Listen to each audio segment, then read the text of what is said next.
what we're going to do today is something a little bit special. The episode's going to be a bit longer than usual, but I have enlisted Nelson and Tim because we're going to do a full season preview of every single team. And we've got 11 teams this year, so it's going to take a little bit longer. But, we want everybody to get, if you got a team, we want to have Tim and Nelson sort of weighing in on where they're at. And there's going to be a 10-minute timer. And when we hit 10 minutes, even if you're mid-sentence, I'm going to bust in there and shut you down, boys, okay? So get ready. He does this to a commentator. It's a joke.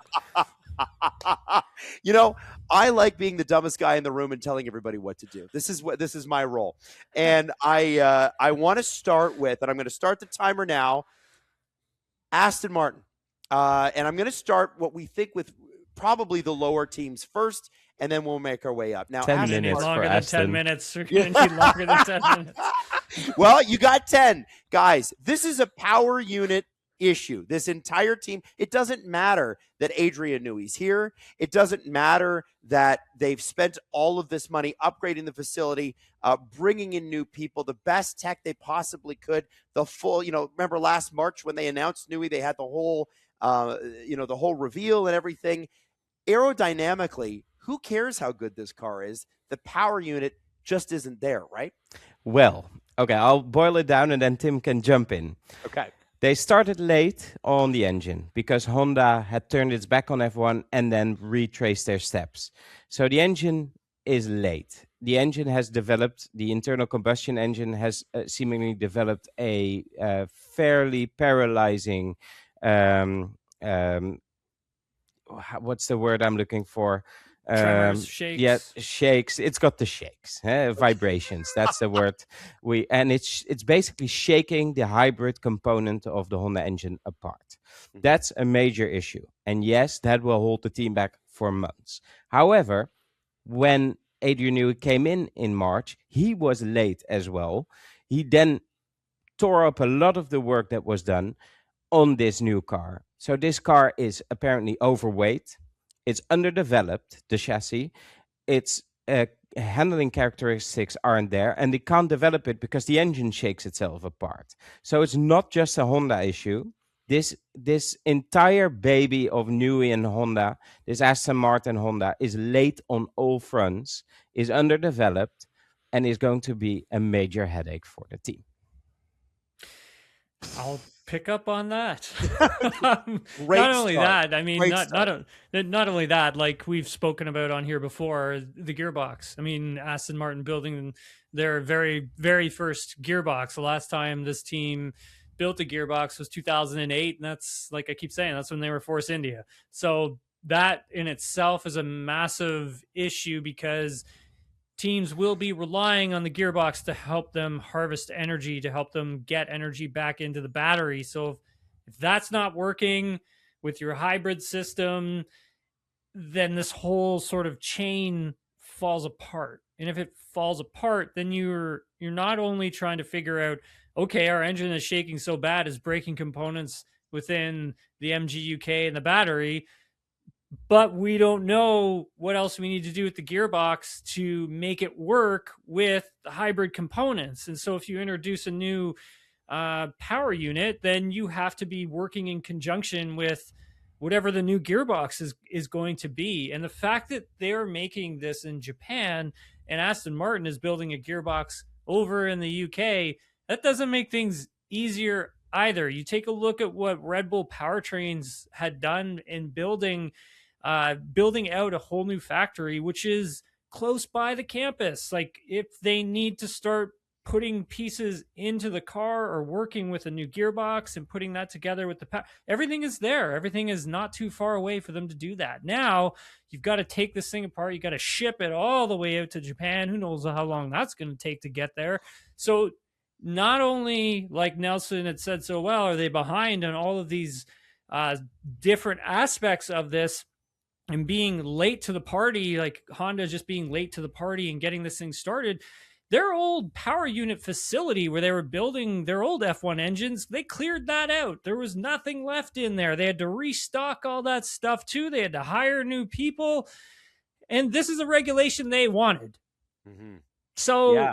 They're really, honestly, like this this is going to take a very long time for it to get up and start running properly. And if at all.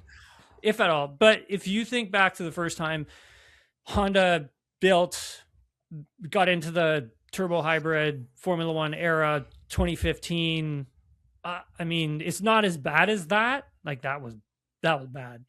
And then they had to do like a whole new reconfiguration of that power unit in 2017, which led to like a ton of DNFs and failures and things of that nature before they could figure out how to get the most performance out of their new redesign.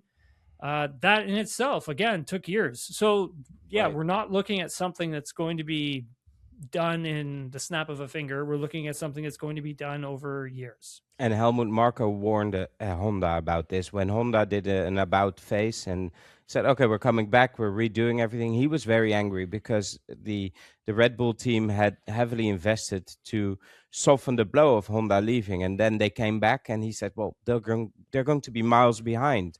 And the worrying part is that it got progressively worse as the test went on. And even just looking at the car on downshifts and turn in, it just looks undercooked on all fronts. And when you're baking a cake, either you have the right ingredients or you don't, and you have the patience to bake it right. And neither seems to be in place right now. So if you're Lawrence Stroll, what are you telling the team to do? Like, what's the solve here, guys? Find me a buyer. Wow. Okay. Holy smoke. Really, Nelson? Well, listen, you've said goodbye. No, but you've said goodbye to Mercedes, which is now the leading power unit. You've poured money into it. You've put Adrian Newey in a position of power and responsibility, and also showered the guy with compliments and given him all the attention. They've done a lot of myth building, but now they have to figure it out. And will the people there have enough patience? And I'm saying this will take more than a full year to be where they think they should have been at the beginning of the program in terms of latching on to the back of the top 4 teams. Will they have the patience to do this? It's another false dawn. Okay. Let me ask you another question, boys, because we got about 3 minutes left in this preview. Can they finish a race right now? No. I don't think so. I think it'll be difficult. Do you run both cars in Australia anyway, take what you can out of it, and you know they're not gonna finish? You have to. 100%. You have to. Okay. Yeah. Okay. Yeah, you got to get the data. Like any lap will be valuable to the engine department. Okay. Yeah. Think of it this way, Adam. Like the amount of data and information that Mercedes, Ferrari were able to get during testing, like Aston Martin's not even anywhere close to that. And they'll never get that amount of track time back. And that is going to take them several Grand Prix just to reach that amount of mileage, that amount of data collection that these teams were able to get in 2 weeks of testing. So now these teams have gotten that 2 weeks worth of testing. That's how far you're behind. So now not only are you trying to play catch up under the mileage to try and collect the data, you're also now very well behind in terms of development and bringing performance to the car, et cetera, et cetera, et cetera. Because if the engine's not really working very well, then what's Adrian Newey supposed to do with the car? Yeah. Like if you go and redesign your entire, just the entire engine package, make it longer, whatever it is you need to do to it, then Adrian Newey is going to have to go and rebuild part of the car, right? Like it's these two things, they don't work together. You always build your car first, and that's the thing that the engine gets based around. Not anymore though with this regulation. So for Adrian Newey, like I don't know what he can do. There's literally his hands are kind of tied at the moment. And there's another part of that. You need to run to also show how bad you are, because Honda will be relying on some additional support from the FIA to be able to change stuff on the engine earlier than the regulations now allow for. There's a provision in the engine regulations where if you're behind at a certain point by so many percent points of performance, you get the ability to develop the engine a little more.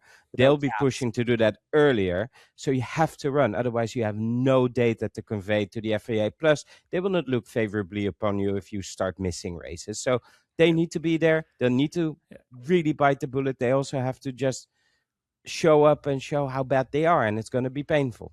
Yeah, and so Adam, how much time we got left? Because you got 20 seconds, but I am going to allow extra time on this. No, it's okay. So I'll do it real quick.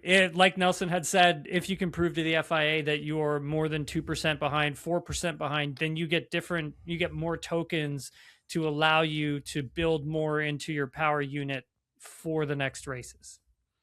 I am going to build in something. I'm going to call an audible as the host, and I'm the one that makes the rules. I'm the FIA right now on this one. Guys. Can we do an e-vote? Yeah, I know. We're going to do I know I would get outvoted. That's why I'm declaring myself dictator. The reason I want to ask this is because I think it's important. Guys, this is the same engine company that cost McLaren Fernando Alonso, arguably, right? Back in the day, among other things.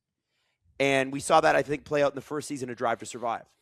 Fernando Alonso is getting up there. Does he finish the season with Aston Martin? Oh, we've talked about this. I thought he might get out early, Tim. I don't think you agree with that. But whatever, it must be déjà vu for him. Okay. All right. I just wanted to make sure I at least asked the question. Now, let's get our predictions in very quickly. Aston Martin, where do you guys have them finishing? There's 11 teams. I'm keeping track here. Where do you have them finishing? Nelson?